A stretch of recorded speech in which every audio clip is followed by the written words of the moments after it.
नमस्कार, मैं हूं दीपक चौरसिया। टुनाइट विद दीपक चौरसिया में आपका स्वागत है। प्रधानमंत्री नरेंद्र मोदी ने कुर्सी पर बैठने के पहले दिन ही बड़ा दांव खेला। पाकिस्तान के प्रधानमंत्री नवाज शरीफ के साथ 50 मिनट की मुलाकात में उन्होंने रिश्ते सुधारने का अपनी ओर से भरोसा दिला दिया और अब गारंटी पाकिस्तान को देनी है कि वो भारत से दोस्ती के लिए संजीदा है। क्या नवाज शरीफ ये गारंटी दे पाएंगे? क्या पाकिस्तान में आईएसआई और कट्टरपंथी शरीफ को शराफत दिखाने देंगे? आज इसी पर होगी बड़ी बहस, लेकिन उससे पहले इस वक्त की बड़ी खबरें। अब तक की खास खबरों के प्रस्तुत करता है प्रकृति जैसी शुद्धता हमारी पहचान, MDH मसाले, the real spice of India, MDH। Modi सरकार का पहला बड़ा फैसला, काले धन पर SIT का गठन। जस्टिस MB शाह होंगे अध्यक्ष, CBI और IB के डायरेक्टर सदस्य। नवाज शरीफ से मुलाकात में मोदी ने उठाया आतंक का मुद्दा, कहा मुंबई हमले के दोषियों को मिले कड़ी सजा। पाक PM बोले लाहौर से छूटी बात आगे बढ़ाएंगे, मोदी को दिया पाक आने का न्योता। आर्टिकल 370 पर केंद्र और उमर आमने सामने, PMO में राज्य मंत्री जितेंद्र सिंह ने कहा PM चाहते हैं 370 पर बहस। उमर अब्दुल्ला का ट्वीट, 370 हटा लो तो जम्मू कश्मीर नहीं रहेगा भारत का हिस्सा। 4 जून को संसद का संयुक्त सत्र राष्ट्रपति प्रणब मुखर्जी करेंगे, दोनों सदनों को संबोधित। सूत्रों से खबर, जुलाई में पेश होगा बजट। कैबिनेट की बैठक से पहले प्रधानमंत्री मोदी ने निभाई लोकतंत्र की परंपरा, पूर्व PM मनमोहन सिंह से घर जाकर की मुलाकात, फूलों का गुलदस्ता किया भेंट। और दिल्ली हाईकोर्ट की फटकार के बाद केजरीवाल पड़े नरम, रिहाई के लिए भरा बेल बॉन्ड। हाईकोर्ट ने कहा केजरीवाल ने मामले को प्रतिष्ठा का सवाल बनाया।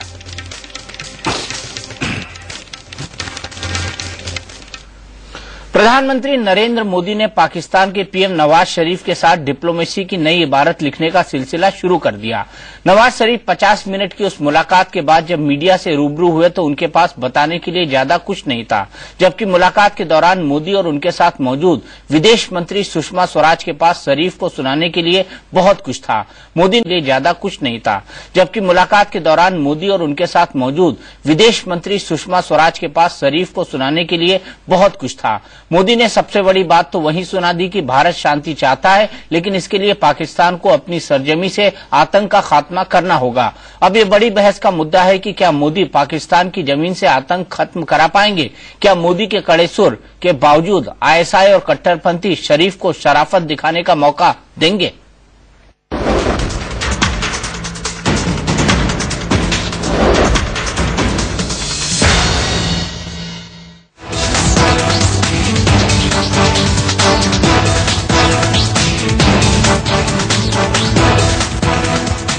प्रधानमंत्री नरेंद्र मोदी ने पाकिस्तान में अपने समकक्ष नवाज शरीफ को जो गर्मजोशी दिखाई, उसका असर थोड़ी देर बाद दिखा।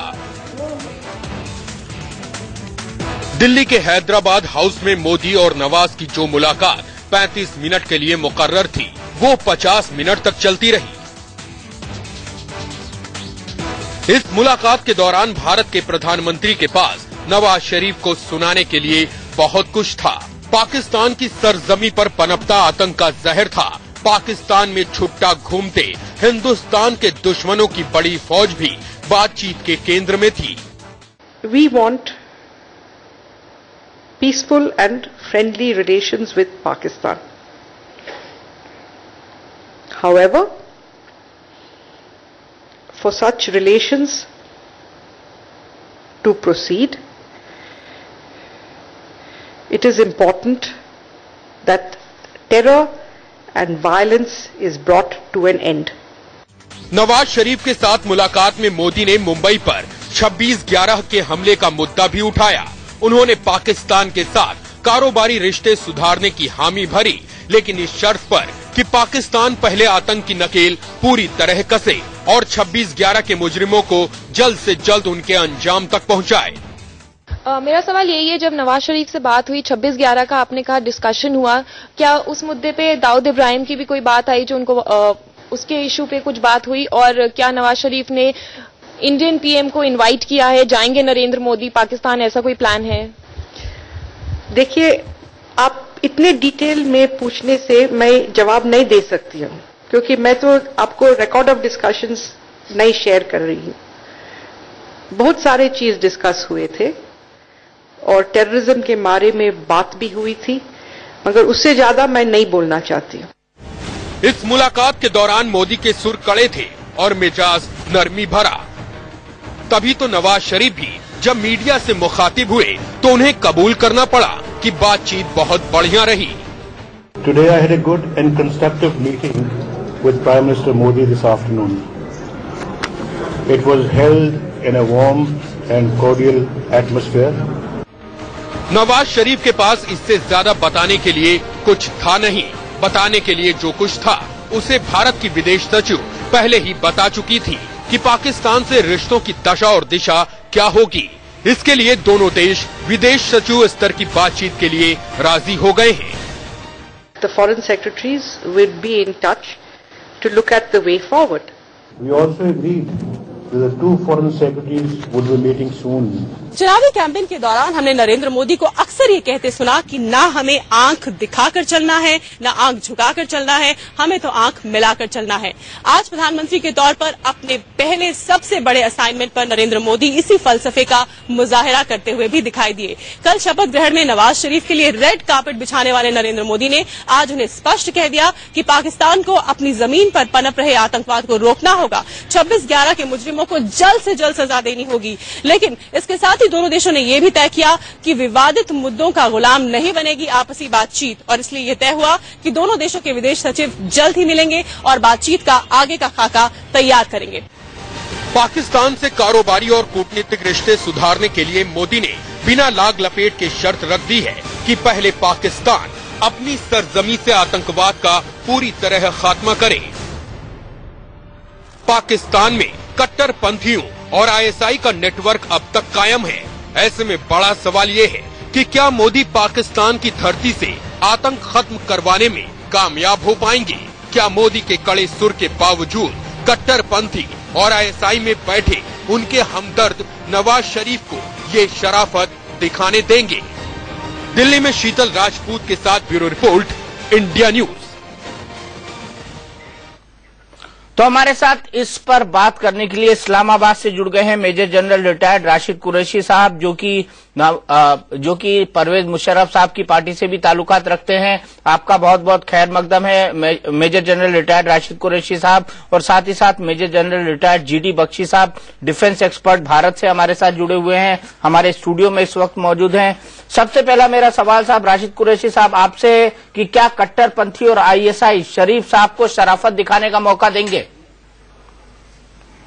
देखें जी, ये सवाल ही जिस तरह आपने किया, अफसोस से मुझे कहना पड़ता है कि ये एक एंगल और एक सोच जो इंडिया की तरफ से परसिस्टेंटली आ रही है, जो एक्चुअली पाकिस्तान को थोड़ा सा एप्रीहेंसिव कर देती है कि with the best of intentions Nawaz Sharif जो हुकूमत के प्राइम मिनिस्टर हैं वो गए। हाँ, एक मोदी साहब ने भी अच्छा जेस्चर शो किया और इन्होंने भी रेसिप्रोकेशन इमीडिएटली मतलब है उसी सिलसिले में की। मैं समझता हूं कि अगर इसको नई एक इनिशिएटिव कहें हम, और दोनों ममालिक पाकिस्तान भी और इंडिया भी कोऑपरेशन के साथ पीसफुल निगोशिएशंस और पीसफुल एनवायरनमेंट के लिए आगे बढ़े तो बहुत कुछ हो सकता है। बहुत कुछ हो सकता है। बख्शी साहब, आपको ऐसा लगता है? देखिए साहब, पहले तो मैं दाद दूंगा नवाज शरीफ साहब की हिम्मत की कि बावजूद इसके कि हाफिज सईद साहब वहां गलियारों से चिल्ला रहे हैं मत जाएं, वो आए। उनका बहुत अच्छी तरह से खैर मकदम किया गया और दोनों देश के नेताओं के बीच में बातचीत हुई है। इतिहास से हम जो है तारीख से मुंह नहीं मोड़ सकते। तारीख अफसोस की बात है कि हमें ये सिखाती है कि जब भी हमने पाकिस्तान में किसी ऐसे तबके से बातचीत करने की भी कोशिश की जो कि सुलह के इच्छुक थे, तो उसी समय जो और डीप स्टेट है पाकिस्तान में, पाकिस्तान की फौज, पाकिस्तान की आईएसआई, पाकिस्तान के जो जिहादी ग्रुप्स हैं, ये उसमें कोई ना कोई खलल डालता है और बिल्कुल लॉ ऑफ रिवर्स्ड इफेक्ट्स हो जाता है।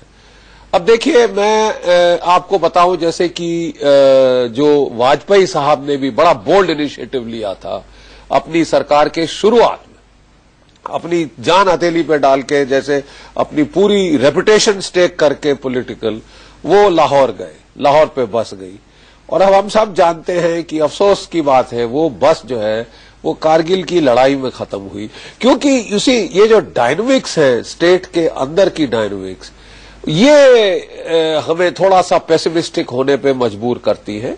आज बातचीत हुई है और अगर ये जो है दर्जे हरारत लाइन ऑफ कंट्रोल पे कम हुई, भारतवर्ष के अंदर ये जो सिलसिला है कत्ल गारत का, ये जो आईडी के एक्सप्लोजिव्स का, जो लगातार टेररिस्ट वायलेंस का, उसमें कमी आई तो माशाअल्लाह बहुत कुछ हो सकता है, जरूर आगे बढ़ेगी। क्योंकि अगर वो पाकिस्तान के आर्मी चीफ साहब कश्मीर को दुखती रग को शाह रग बता रहे थे, तो टेररिज्म हमारी दुखती रग है, दुखती रग है साहब। और मैं केवल कहने के लिए नहीं कह रहा हूं, कुरैशी साहब मेरे जैसे एक सिपाही हैं, हम दोनों फौजी हैं, वर्दी वाले हैं, मैं आपको कह रहा हूं कि आप प्लीज इसे इन पर्सपेक्टिव देखिए।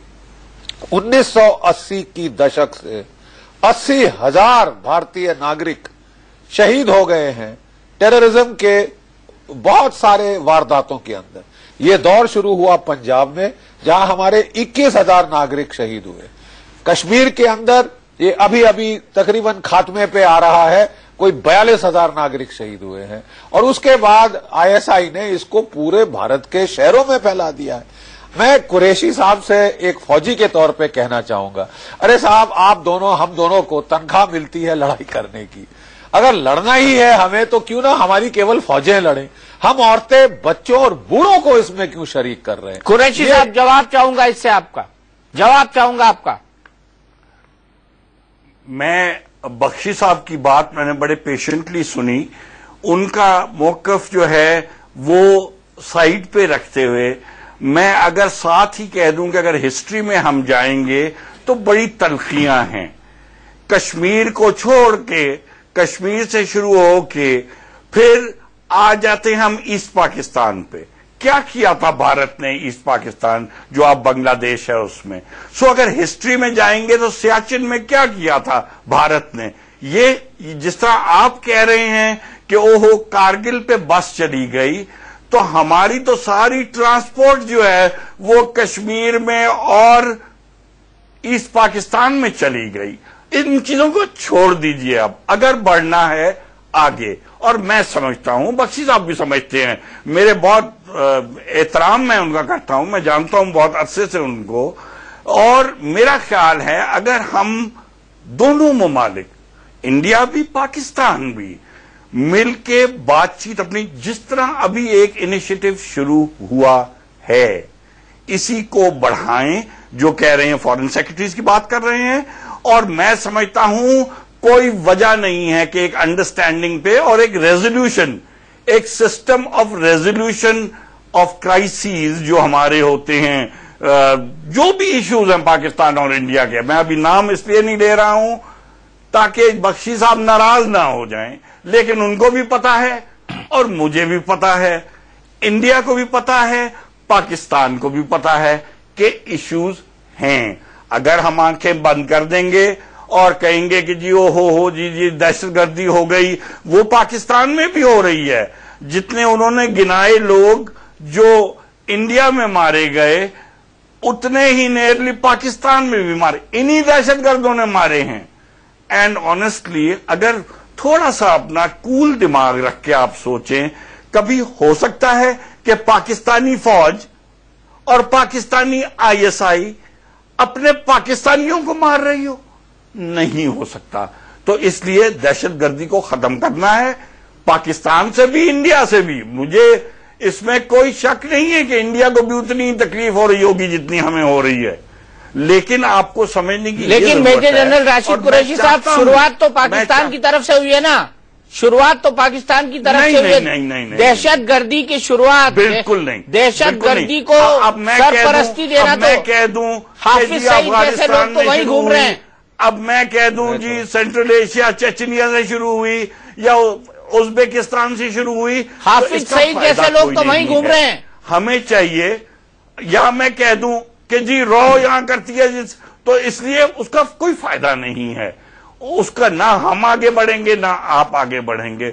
और मेरा ख्याल है अब मेरी जिंदगी एक किस्म की गुजर गई है पाकिस्तान फौज में रहते हुए और पाकिस्तान में रहते हुए, जिस तरह बख्शी साहब की इंडिया में रहते हुए गुजरी है। और वक्त आ गया है ये झगड़े खत्म करने का तरीका एक ही है कि हम तसल्ली से एक मेज पे बैठें और जितने इश्यूज और प्रॉब्लम्स हैं इंडिया और पाकिस्तान के उनको डिस्कस करें। आप बात कर रहे थे कि जी वाजपेयी साहब लाहौर आए, परवेज मुशर्रफ साहब ने एक इनिशिएटिव लिया नेपाल में, उसके बाद इंडिया गए, आगरा में मैं भी साथ था। जो डिस्कशन हुई डेलीगेशन टू डेलीगेशन, वाजपेयी साहब की डेलीगेशन और परवेज मुशर्रफ की डेलीगेशन की, मैंने कभी इतनी अंडरस्टैंडिंग और प्रोग्रेस दो ममालिक में नहीं देखी थी। लेकिन खत्म होने से एक दिन पहले अब मैं कहना शुरू हो जाऊं कि जी ये रॉ ने कराया और फलाने दहशतगर्दों ने कराया, नहीं। एक इंडियन डेलीगेशन के हिस्से ने एक ये फैसला किया कि जी मुआहिदा कोई नहीं होना चाहिए, क्योंकि लगेगा परवेज मुशर्रफ आए इंडिया और एक आर्ग्यूमेंट जीत के चले गए। इन चीजों से, इन छोटी चीजों से आपस में मुमालिक के इंटरैक्शन खत्म नहीं होना चाहिए और मुआहिदे खत्म नहीं होने चाहिए। हम ये समझते हैं और मुझे यकीन है आप भी ये समझते हैं। मेजर जनरल राशिद कुरैशी साहब, मैं दो तीन चीजें आपको याद दिलाना चाहूंगा। आगरा का माहौल बिगाड़ा था, जो ब्रेकफास्ट मीटिंग हुई थी संपादकों के साथ परवेज मुशर्रफ साहब की, उसने लाहौर डिक्लेरेशन का माहौल बिगाड़ा था कारगिल ने, और अभी का माहौल बिगाड़ रहे हैं हाफिज सईद साहब। आप क्या कहेंगे इस पर? देखिए सर, मेरी बात सुनिए, मैं उधर ही था, आपके मैं भी उधर ही था सर। ब्रेकफास्ट मीटिंग पे 22 टॉप इंडिविजुअल्स आपके मीडिया के आए। परवेज मुशर्रफ साहब कोई उनको ब्रीफिंग नहीं करना चाह रहे थे, उन्होंने सवाल पूछे, परवेज मुशर्रफ ने एक जवाब दिया। आपके मीडिया के आए, परवेज मुशर्रफ साहब कोई उनको ब्रीफिंग नहीं करना चाह रहे थे, उन्होंने सवाल पूछे, परवेज मुशर्रफ ने एक जवाब दिया। और जब वो 22 के 22 वहां से उठ के गए, एक एक ने आके मुझे हाथ मिलाया और कहा इतना आला प्रेसिडेंट या prime minister I wish India का होता। माहौल खराब किया? बिल्कुल नहीं। अगर इसको आप माहौल खराब करना कहते हैं तो मेरा ख्याल है वी नीड टू रीथिंक कि हम चाहते क्या हैं। हां, ये जरूर हुआ था कि पूरी इंडिया की मीडिया एक मोटिवेट हो गई थी कि परवेज मुशर्रफ तो सीधी बात करता है, साफ बात करता है, ऑनेस्ट बात करता है। उससे इंप्रेस हो के अगर इंडियन डेलीगेशन ने ये समझा कि आप टेररिस्टों को फ्रीडम फाइटर बोल रहे थे राशिद कुरैशी साहब, आप टेररिस्टों को फ्रीडम फाइटर बोल रहे थे। नहीं, कुरैशी साहब, मैं एक मिनट अगर आप इजाजत दें तो मैं चंद एक बातें अर्ज करना चाहता हूं। आपकी बात मानी कि हम तारीख में ना जाएं, हम इतिहास में ना जाएं, हम बहुत पीछे ना देखें। कुरैशी साहब, हम बात आजकल की कर रहे हैं। हिरात का जो वाकया हुए, हमारी कॉन्सुलेट पे हमला हुए, अब वो कहां तारीख है? वो तो आज के दिन की बात है साहब। और देखिए, आए दिन हमारे इंसिडेंट हो रहे हैं और माशाअल्लाह हम लोग तो वाकई अपनी उंगलियां क्रॉस करके बैठे हैं कि नवाज शरीफ साहब ने हिम्मत करी, वो आए और आप देखेंगे कि हमारे देश में 3, 4, 5 बम की वारदात हो सकती है, लाइन ऑफ कंट्रोल पे फायर खुल जाएगा। आप खुला हुआ शर्त लगा हुआ है, 3 दिन से खुला हुआ है, फायर हुआ है, हमारा एक जवान शहीद हुआ, माइन आके अंदर बिछा दिए। अब साहब, ये इस प्रकार की रोज की नोक झोंक, ये देखिए, मैं पास्ट की बात नहीं कर रहा हूं। आपकी बात मानी कि अगर हम तारीख में जाते रहे, आपके पास रोने को है, हमारे पास रोने को है, लेकिन अगर हम आज की बात करें, देखिए आज की बात, ये अगर उसमें इस प्रकार की चीजें बम फटते रहे हमारे मुंह में, जब भी हम अमन चैन की बात करते हैं, जब भी हम मसाइल हल करने की बात करते हैं, उसका जवाब आए कि साहब बम फट गया, तो हम लोग कह रहे हैं साहब there is a way to fight, and the means we choose to fight shows who we are. If we fight straight as army to army, आप लड़े हुए हैं लड़ाइयां जो हुई है, जंगे हम लड़े हुए हैं, जिसने बहादुरी दिखाई हम लोगों ने दूसरी फौज को उसकी तारीफ, आपकी फौज को उसकी तारीफ की। आपके फ्रंटियर फोर्स के कर्नल साहब थे 71 में, बड़ी शहादत, उनको हम लड़ते देखे। हमारे लोगों ने बोला साहब इनको तो आपका निशान हैदर मिलना चाहिए। ये एक कम से कम फिर लड़ाई भी हो तो कम से कम जेंटलमैनली वे में हो। ये आतंकवाद का जो तरीका, ये एसिमेट्रिक वॉरफेयर का तरीका, वॉर ऑफ 1000 कट्स, ये जो है मैं समझता हूं इंसानियत की दायरे से हमको परे लेके जाता है, नंबर एक। और नंबर दो चीज मैं साहब आपको बताना चाहूंगा कि ये जो या मैं आपको आई थिंक बोलिए राशिद कुरैशी साहब जवाब दीजिए। जी बख्शी साहब, आपकी बात जो आप कह रहे हैं, अगर मैं अपने आप को आपके शूज में आपकी तरफ इंडिया का एक फौजी ये बात कर रहा हो, कुछ अंडरस्टैंडेबल है, बट प्लीज मुझे आप यही बता दीजिए कि जो पाकिस्तानी फौज और लॉ एनफोर्समेंट एजेंसीज की गर्दनें काटते हैं और फिर उनसे सरों से फुटबॉल खेलते हैं, वो कभी हमने कहा है कि ये रॉ के आदमी हैं? हम नहीं कहते ये। हमें पता है कि ये दहशतगर्द कभी अफगानिस्तान से कभी हमारे ट्राइबल एरिया में आते हैं। हम उनके खिलाफ जंग लड़ रहे हैं। हमारी फौज और हमारी बम्बार्डमेंट कर रही है। मुझे यकीन है कि आपको इन सब चीजों का पता है। अब ये दहशतगर्दी जो है, मैं सिर्फ ये कह रहा हूं आपको कि हमारे मुल्क में भी हो रही है। अगर ये इंडिया में भी हुई तो इसका ये मतलब नहीं है कि पाकिस्तान आर्मी या पाकिस्तान की हुकूमत ये कर रही है, उसका कोई ताल्लुक नहीं है इससे। अगर आप समझते हैं यहां हम आपसे हाथ बढ़ा रहे हैं, हम आपसे दोस्ती की ख्वाहिश कर रहे हैं और बीच में से हम दहशतगर्द भेजते हैं कि आपकी पार्लियामेंट को उड़ा दे, किस तरह हो सकता है जी? मैं राशिद कुरैशी साहब यहाँ आपसे जानना चाहता हूँ, 20 साल पहले दहशतगर्द को स्टेट पॉलिसी पाकिस्तान ने बनाया था, तालिबान को सपोर्ट आपने किया था, तालिबान की सरकार को सपोर्ट सिर्फ पाकिस्तान की सरकार ने किया था। बोया, हमारे यहाँ कहावत है, बोया पेड़ बबूल का आम कहाँ से पाए, तो अब आपने अगर बबूल का पेड़ बोया है तो आम कहाँ से पाएंगे आप? दाऊद इब्राहिम जैसे आतंकवादियों को सपोर्ट आपने किया था।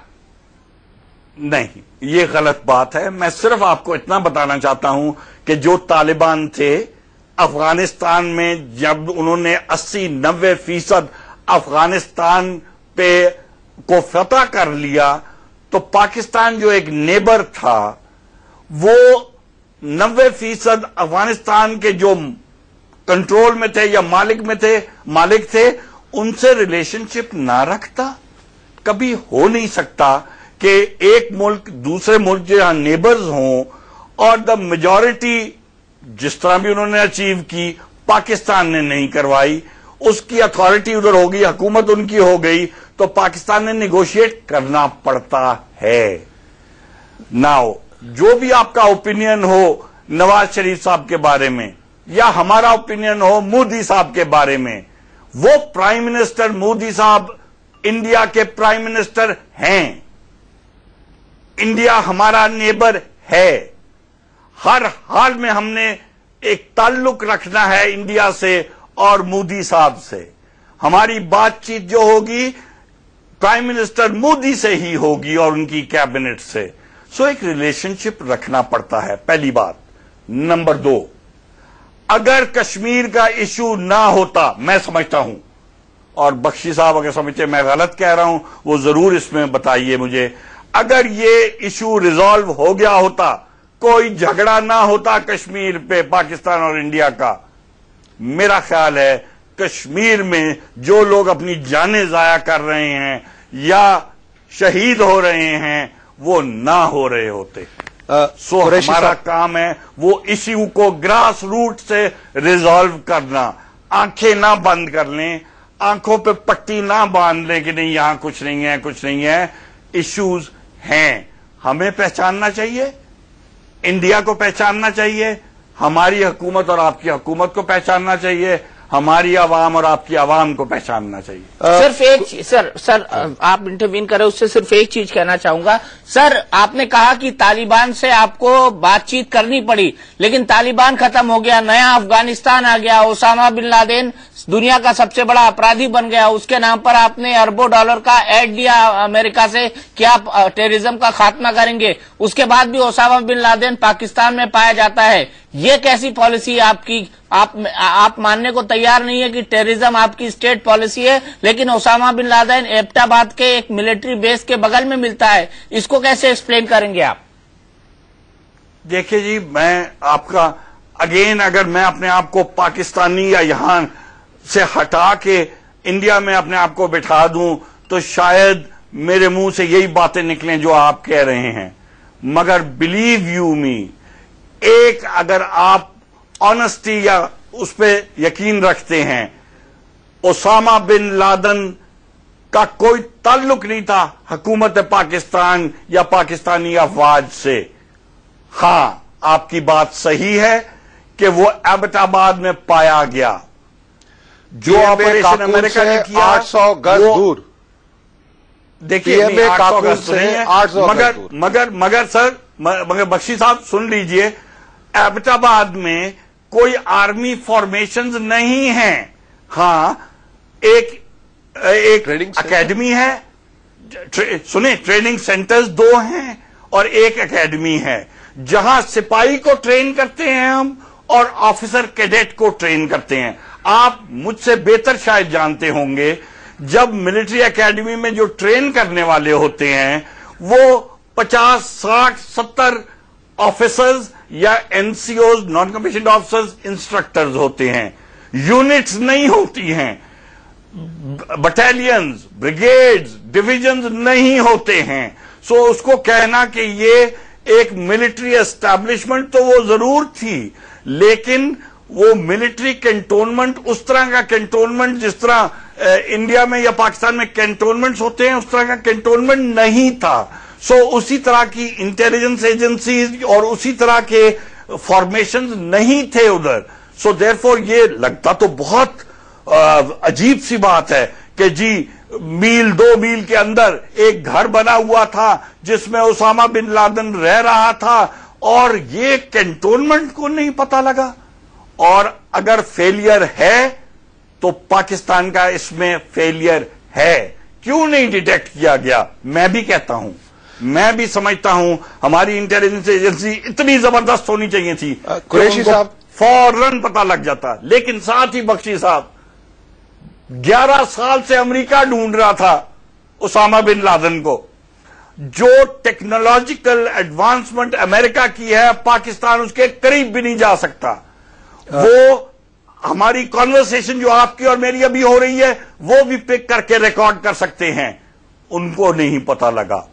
सो अगर CIA हो, FBI, उनकी जितनी एजेंसीज है, उनको यह नहीं पता लगा तो प्लीज अलाउ कि पाकिस्तान का भी इसमें फेलियर हो सकता है। कुरैशी साहब, उनको ये नहीं पता लगा कि 4 जहाज उड़े और सिर्फ वॉशिंगटन में ही नहीं, उनकी जो GHQ कह लें उसको, पेंटागन में जाके जहाज मार दिया, अमेरिका कुछ ना कर सका।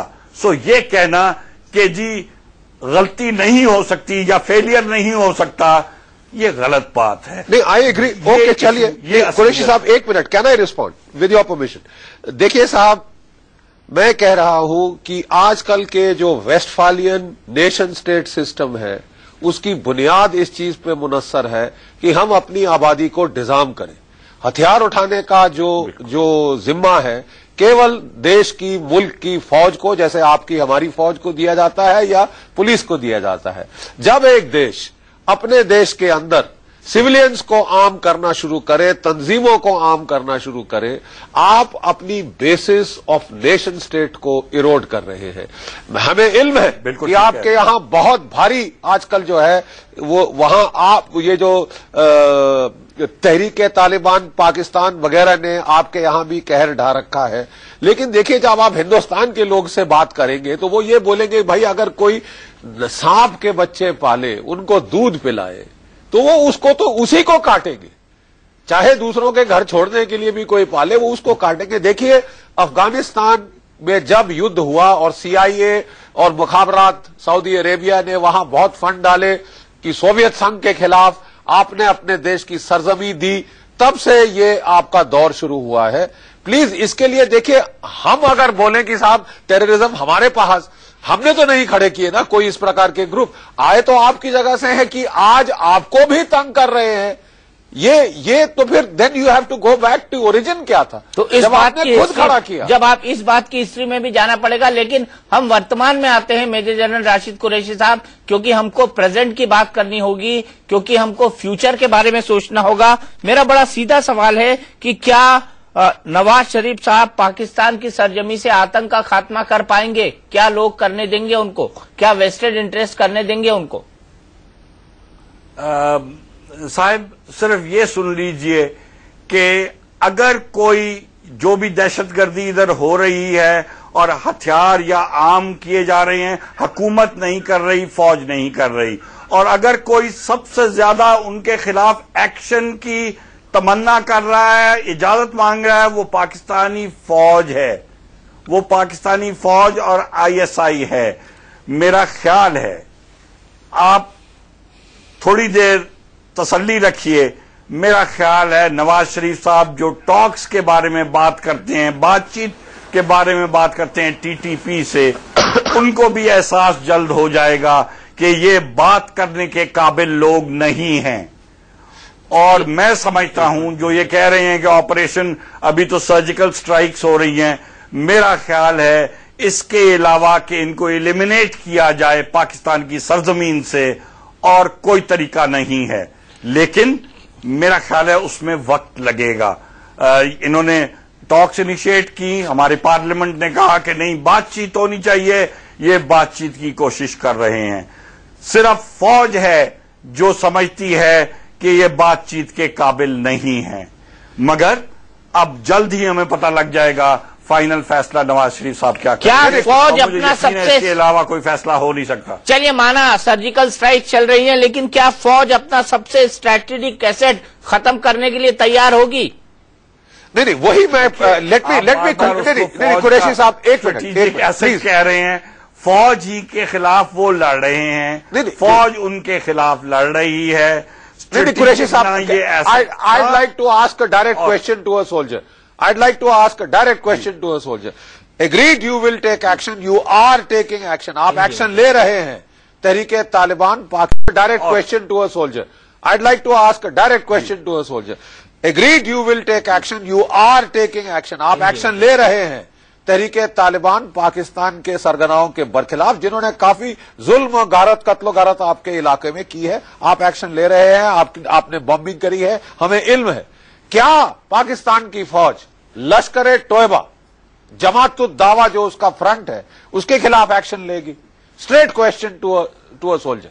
बख्शी साहब, आपको यह भी पता होगा, जब आपको पता है कि पाकिस्तान आर्मी एक्शन उधर भी ले रही है, आपको यह भी पता होगा कि इन दोनों तंजीमों के खिलाफ परवेज मुशर्रफ साहब के जमाने में एक अदालती एक अपील की गई थी और कहा था इनको बैन किया जाए। वो बैन हुए। इन्होंने, मेरा ख्याल है जो मुझे समझ आई, कोई साइड स्टेप करके इश्यूज अपना, कोई कहता है नाम बदल दिया, कोई कहता है इन्होंने तरीका कार्रवाई बदल दी और वेलफेयर के लिए काम करना शुरू हो गए ऑर्गेनाइजेशंस। नाउ ये अगेन इसके खिलाफ हुकूमत एक्शन ले सकती है अगर उनको एविडेंस मिले, और यकीन है मुझे कि आज नहीं तो कल जरूर मिलेगी एविडेंस। नहीं, और इंडिया ने पूरे के पूरे डोसियर सौंपे हुए हैं और अदालत में जाके इनको ऑर्गेनाइजेशंस जो भी इन्वॉल्व होंगी दहशतगर्दी में, उनको बैन किया जाएगा। मैं समझता हूं, मैं हुकूमत का हिस्सा तो नहीं हूं, मगर मैं ये समझता हूं कि ये होगा। हाफिज सईद तो जहर उगलता है। हाफिज सईद खुद नवाज शरीफ को धमकी देता है। क्या ऐसे शख्स का खुला घूमना ठीक है पाकिस्तान के लिए? हिंदुस्तान के खिलाफ तो जहर उगलता ही है, नवाज शरीफ तक को धमकी देता है। क्या ऐसे शख्स का खुला घूमना ठीक है? और ये जानते हुए कि वो एक प्रतिबंधित संगठन का मुखिया है जिसको अमेरिका ने भी प्रतिबंधित कर रखा है। देखिए, इस पे केस भी चला था। हाफिज सईद की अगर पर्टिकुलरली आप बात कर रहे हैं तो जो मुझे इल्म है, जो मुझे याद है, एक केस भी चला था जो प्रूव कुछ ना कर सका ना। फ्रैंकली हर रोज हम सुनते हैं कि बाल ठाकरे, कभी मोदी साहब का नाम, कभी किसी का नाम, लोग एलिगेशंस तो जरूर लगाते हैं, लेकिन जब तक एविडेंस ना हो, जब तक प्रूफ ना मिले तो अदालत क्या एक्शन ले? ये तो एक मिनट, आप मोदी साहब को हाफिज सईद से कंपेयर कर रहे हैं? अगर बाल ठाकरे जी, आप मोदी साहब को हाफिज सईद से कंपेयर कर रहे हैं? नहीं, मैं आपको मिसालें दे रहा हूं, मैं मिसाल दे रहा हूं। नहीं, मैंने हाफिज सईद का नाम लिया, आपने मोदी साहब का नाम लिया। देख, मोदी साहब का नाम मैंने जरूर लिया, और तब लिया जब वो मशहूर हो गए। पूरी दुनिया में उनका नाम आ गया था कि जी बुचर ऑफ गुजरात। देखें, मैं नाम की एलिगेशन की बात कर रहा हूं, मैं कोई एविडेंस की बात नहीं कर रहा। पूरी दुनिया में जब नाम आया तो अमेरिका ने उनको वीजा देने से इनकार कर दिया। ये बात सही है कि देश ने चुन लिया है, देश ने चुन लिया है। और रहेंगे तो फिर क्या बातचीत होगी साहब? ऐसे में क्या बातचीत हो पाएगी आगे? नहीं, राशिद कुरैशी साहब, इस लैंग्वेज से क्या बातचीत हो पाएगी? मैं कह रहा हूं वो आप बात सुनने को तैयार नहीं। आपकी बात ये भी सही है कि अगर बात आप सुनने को तैयार नहीं, मैं ये नहीं कह रहा हूं कि उसने ये किया, मैंने ये कहा कि ये एक एलिगेशन लगी और अमेरिका ने उनको वीजा देने से इनकार कर दिया। ये हुआ था कि नहीं? ये सच्ची बात है कि नहीं? है। ठीक है कुरैशी साहब, तो इसलिए हम जब तक बातचीत नहीं करेंगे ये इश्यूज रिजॉल्व नहीं होंगे। बीजेपी से आपकी मर्जी है, बीजेपी से एक रिएक्शन ले लेते हैं। कैप्टन अभिमन्यु, पाकिस्तान से मोदी साहब को बुचर ऑफ गुजरात कहा जा रहा है और कहा जा रहा है कि अमेरिका ने उनको वीजा नहीं दिया। क्या आप इस तथ्य को और इस स्टेटमेंट को ठीक मानते हैं? ये मुझे कह रहे हैं?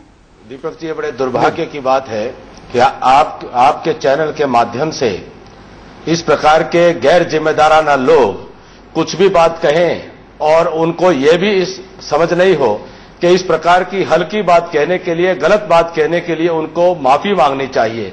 आज नरेंद्र भाई मोदी जी देश के प्रधानमंत्री हैं, देश की जनता ने उनको बहुत प्रचंड बहुमत के साथ में अपना प्रधानमंत्री बनाया है और भारत में न्याय की व्यवस्था है, भारत में कानून का राज है, भारत में लोकतंत्र भी है और देश के न्यायालय के तंत्र ने तमाम जितने भी वो आरोप थे उनको झूठे साबित करके नरेंद्र भाई मोदी जी को, जहां एक तरफ न्याय तंत्र ने पूरी तरह से सारे उन आरोपों को खारिज किया, वहीं देश की जनता ने आज उनको देश का प्रधानमंत्री बनाया और इन्हीं के प्रधानमंत्री जी आज उनकी ताजपोशी के लिए, आज उनकी शपथ ग्रहण के लिए केवल नवाज शरीफ जी ही इस्लामाबाद से चलकर के दिल्ली नहीं आए हैं, बल्कि पूरा दक्षिण एशिया आज दिल्ली में इकट्ठा होकर के जमहूरियत के इस जश्न को मना रहा है, लोकतंत्र के इस महापर्व को मना रहा है। और पहली बार इतिहास में हुआ है कि भारत में लोकतंत्र ने अपनी परिपक्वता पाई है, जो पाकिस्तान आज तक उतनी मैच्योर डेमोक्रेसी को देख नहीं पाया है।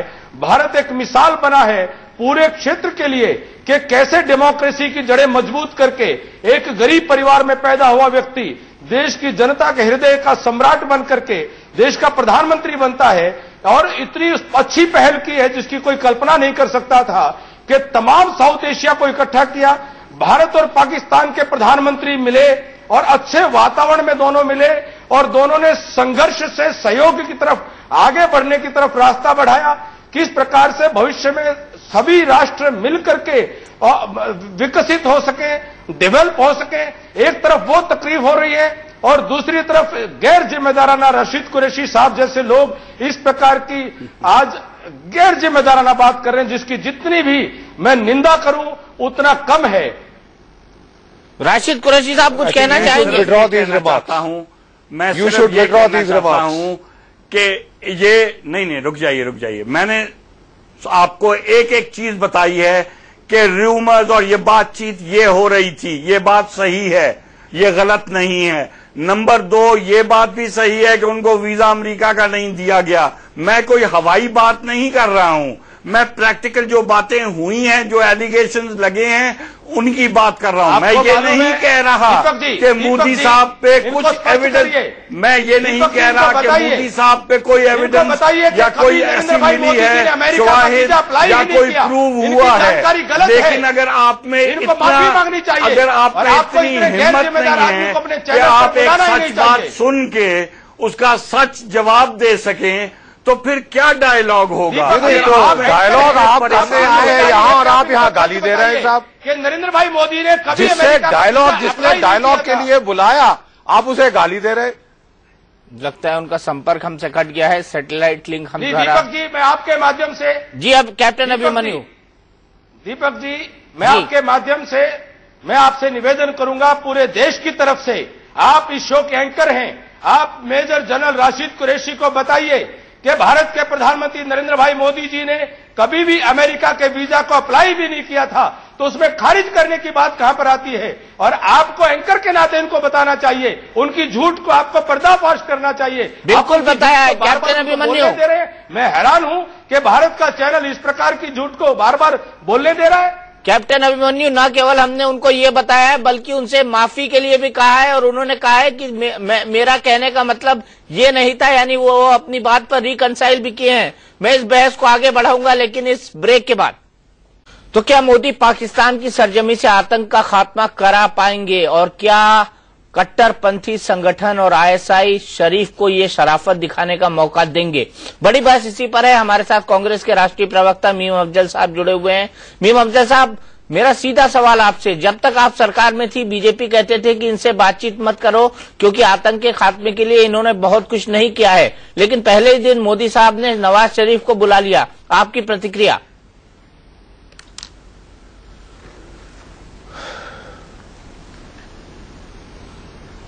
देखिए दीपक जी, हम तो अपनी प्रक्रिया पहले ही दे चुके हैं। हमने ये कहा था कि आपने हमें कभी भी कोई भी कदम हमने उठाया अमन के लिए, बातचीत के लिए, भारतीय जनता पार्टी ने हमेशा उसकी मुखालफत की, लेकिन हमने मुखालफत नहीं की, चूंकि हम कंस्ट्रक्टिव पॉलिटिक्स और देश के हित को सामने रख करके बात करते हैं और आगे भी करते रहेंगे, ऐसा हमारा मानना है।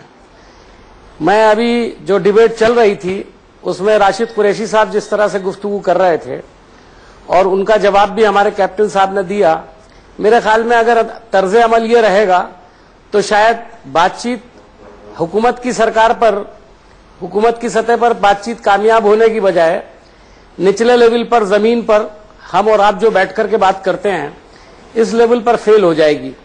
मैं अभी कुछ चैनल्स और भी देख रहा था जिसमें पाकिस्तानी जर्नलिस्ट, पाकिस्तान के पॉलिटिशियंस और हमारे जर्नलिस्ट और हमारे पॉलिटिशियंस शिवसेना के, भारतीय जनता पार्टी के बातचीत कर रहे थे। तो मुझे लगा नहीं कि हम लोग सीरियसली चाहते हैं कि हम दोनों के दरमियान में डिफरेंसेस खत्म हो।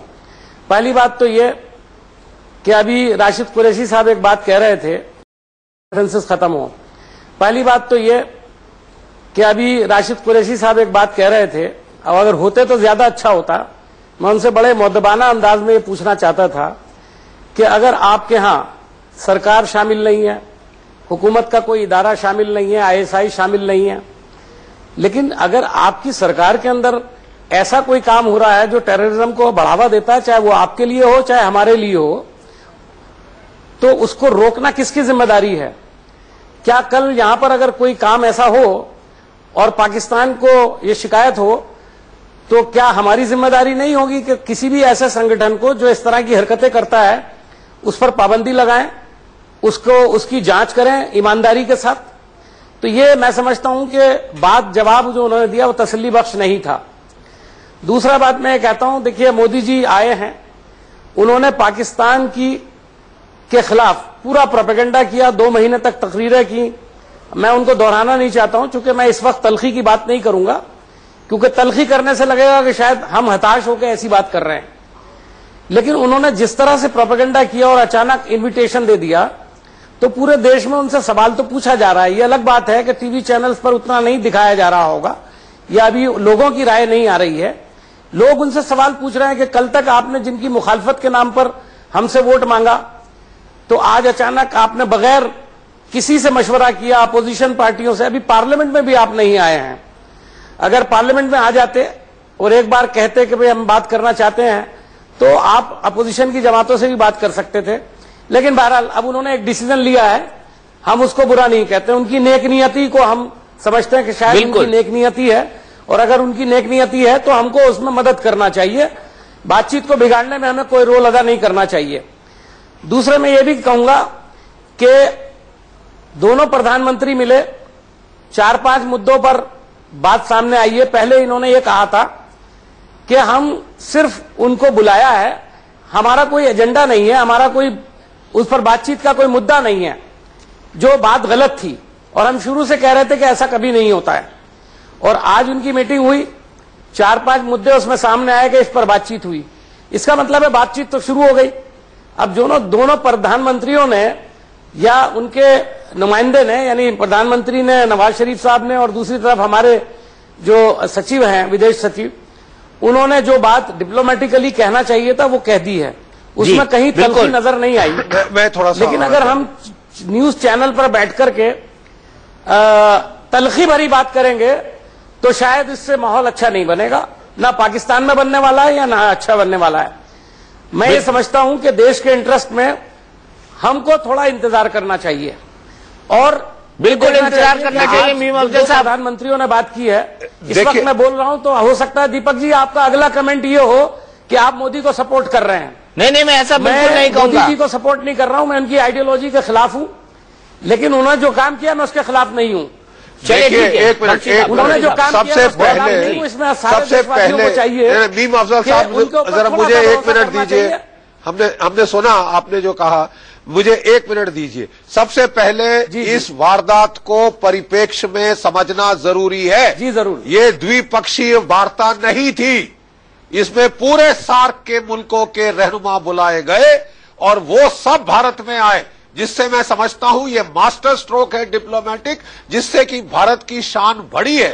तमाम के तमाम प्रेसिडेंट करजाई, आपके नेपाल के कोइराला साहब, और आपके क्या कहते हैं मालदीव्स के वहां पे प्रेसिडेंट, और आपके मॉरिशस के भी जो नेता हैं, ये सब यहां पे आए। केवल जो है आपकी हसीना वाजिद साहब नहीं आई, क्योंकि उनका पहले का जापान का जो दौरा था वो नियुक्त था। सारे के सारे सार्क के लीडरशिप आई है। और आपने आज हमारी फॉरेन सेक्रेटरी की भी जो है प्रेस वार्ता देखी, उसने शुरू से शुरू किया अफगानिस्तान से। अफगानिस्तान हमारे लिए उतना अहम है जितना पाकिस्तान। ये पाकिस्तान की जो रट लग रखी है, अरे साहब अफगानिस्तान हमारे लिए जरूरी है, श्रीलंका हमारे लिए जरूरी है, नेपाल हमारे लिए जरूरी है। और आई थिंक इस तरह का इनिशिएटिव लेना और उसमें सबको बुलाना और सबका आना, ना केवल बहुत बड़ी बात है, सबका आना अपने आप में साहब बहुत बड़ी बात है। चलिए मेरे पास, माफ कीजिएगा, मेरे पास वक्त